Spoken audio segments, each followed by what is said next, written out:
Okay, in this video I'm going to show how to make some char-cloth. I'm going to do it indoors. Char-cloth is basically carbonized natural fibers materials. I've got some canvas here, cotton will work. I also have some dryer lint, cattail fluff will work as well. And you need kind of an airtight metal container.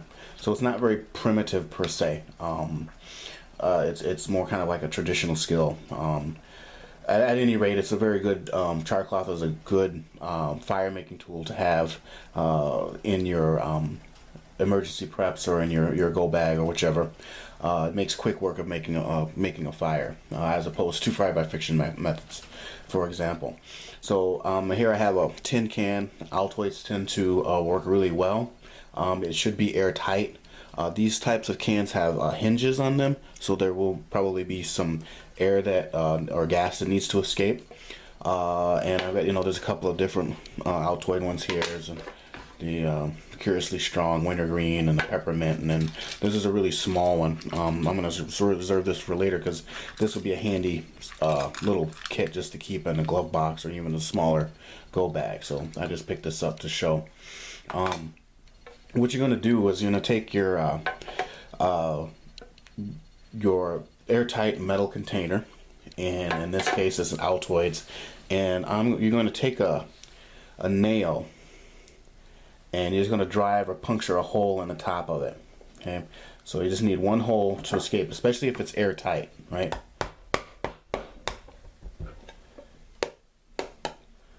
Okay, just one hole will work. There, and there's that. Okay, again, these have hinges on them to allow some airflow in, but this also helps as well. So we want to put a hole in them first, and then what we want is we want to cut some cloth, and again, it's natural fibers. And for this size of can, I'm cutting this canvas, I think 3.5 by 3.5 inches long by 1 3/4 of an inch wide, approximately. So these are approximate, just so that it fits in the can. So I already have a bunch of it pre-cut here. It's much smaller than I didn't eyeball that very well, but at any rate, here's a bunch of it here that fits in the can here.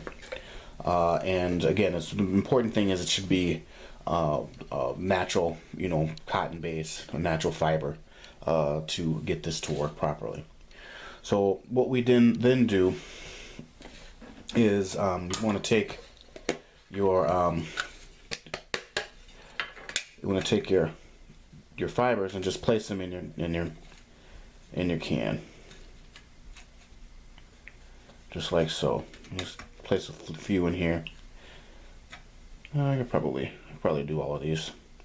Just place them all in here. Now I'll leave a couple out just in case. So we've got a char-cloth in here, and we close it tight like so. Again, we will also fire up or do this dryer lint, which is more like, it's not fibers per se, woven fibers, it's just a fluffy mass. It also works very well as an accelerant for making fire for tinder bundle. So we're going to put that one in this one, and all I'm going to do here is again, we're going to punch another hole into the top of here.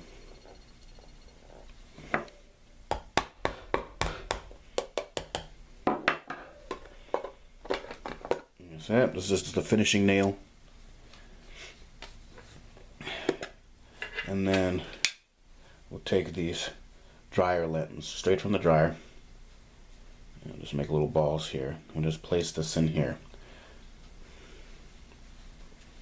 Okay. And we're just going to experiment and see what we come up with when the process is done. Just like so. So again, I want to cover this tight. So now we just need a fire source, and we will see about making char-cloth. Okay, I'm gonna try to talk over the din of this traffic here from my patio. I've got a a portable burner. These come in very handy for just outdoor cooking or camping or whichever. It takes a little butane or a propane canister that's inserted on the opposite end, and I've got it on the grill outside. It's pretty humid out here, so it's not too dry, so I don't have to worry about fire, but I do have my fire extinguisher nearby if I need that. But we're going to just pretend like this is a makeshift campfire, and we're going to go ahead and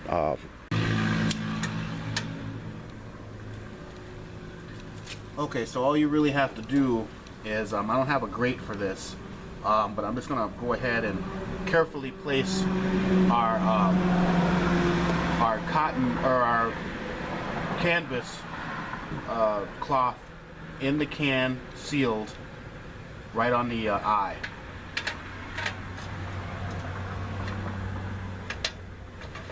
Go. So a pair of tongs would work really well for this, but we're just gonna let this do its thing for about 10 minutes.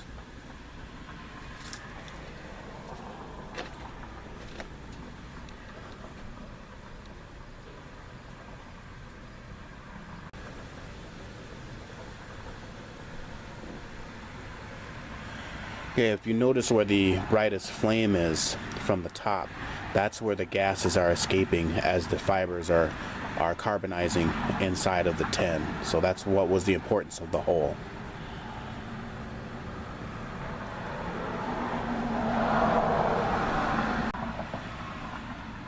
Okay, so it's been about 10 minutes. I'm going to go ahead and turn off the portable stove and let it cool down so I can touch it.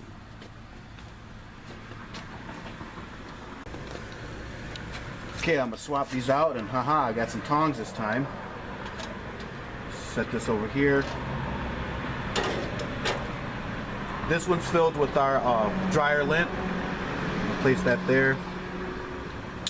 And then we're going to go ahead and turn this on.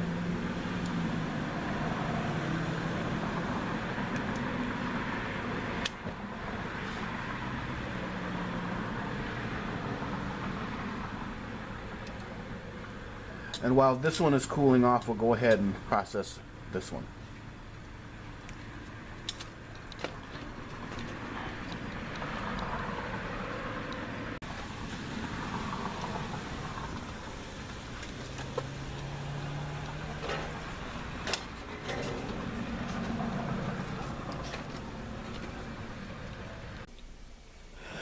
Alright, so here we go. These are cool to the touch now. And the first one here, it has the canvas, and the other has the dryer lint. Let's see what they turned out like. So I'm gonna open this up, and there we go, completely black and charred.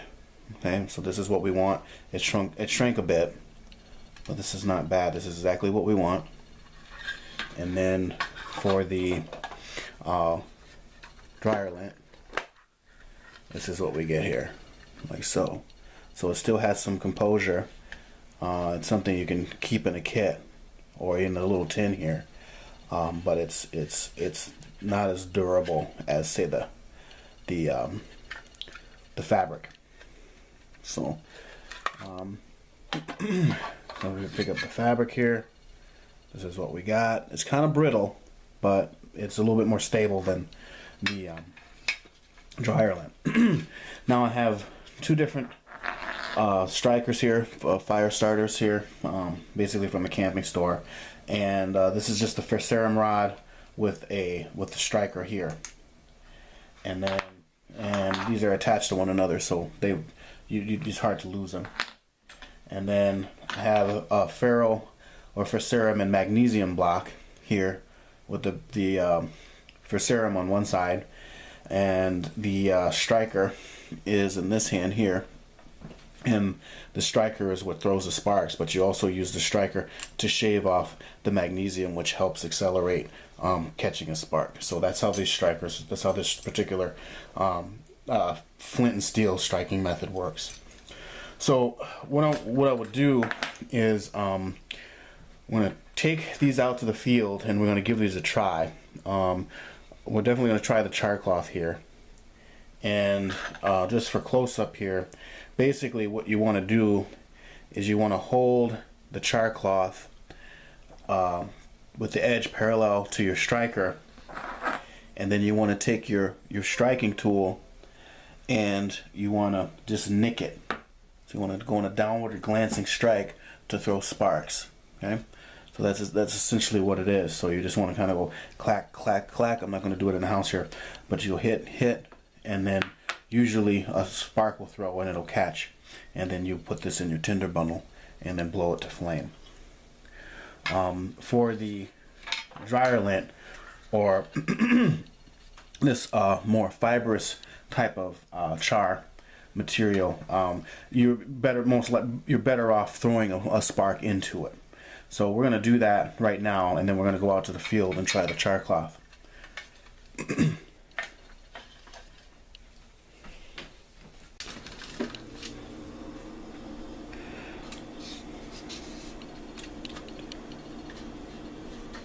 So I'm just going to take one of these pieces of dryer lint, and I'm going to go ahead and use my just the striker and the ferserum rod here.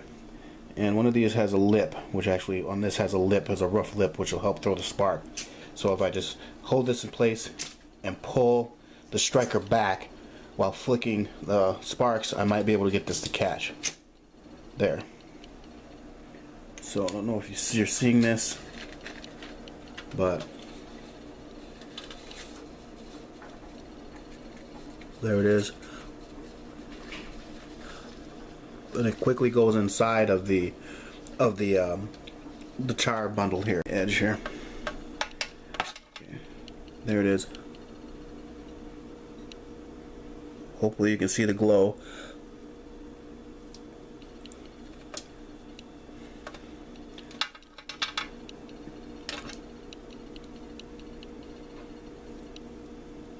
But yeah, that totally took and went inside of its mass and started to burn and smolder. So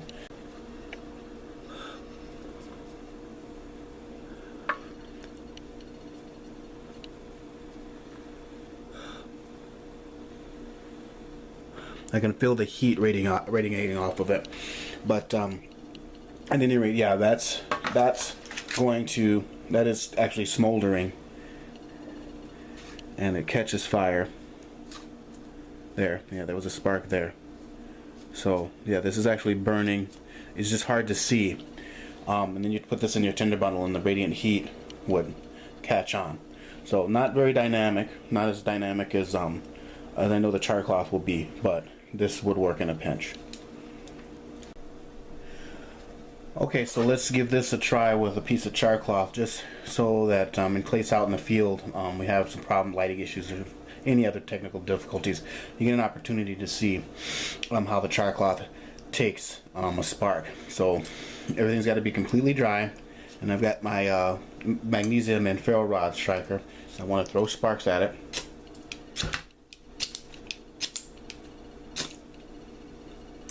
There. Hopefully you can see that took really quickly. And what that's going to do is spread.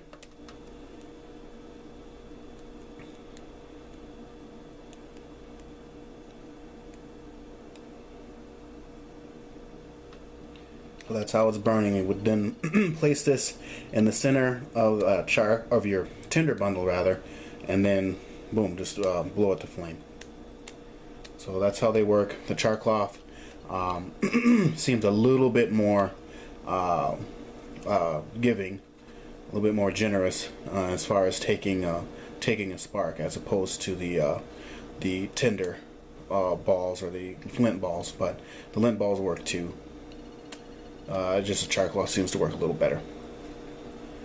So I'm gonna go ahead and douse this in water, and then we're gonna go out to the field and give this a try.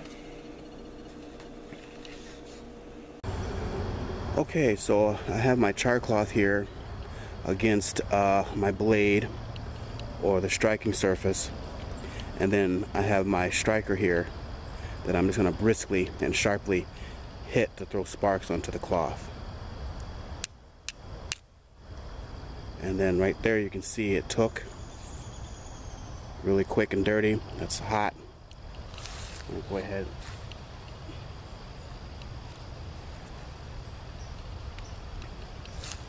And so I've got this placed in a makeshift tinder bundle. Yes, you can use newspaper.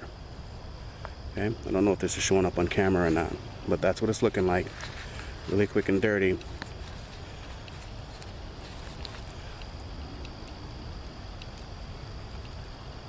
So I want to cup this around.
There you go. Newspaper works. This newspaper was a little damp, a little wet, but it'll work. It's been raining, so there's not much tinder or that I can grab to make a natural one. So this will work in a pinch.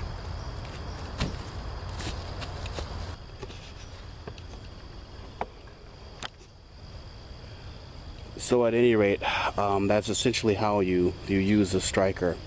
With the char-cloth is you hold the char-cloth in alignment with the striking edge, and then you take your striker and you throw sparks into it.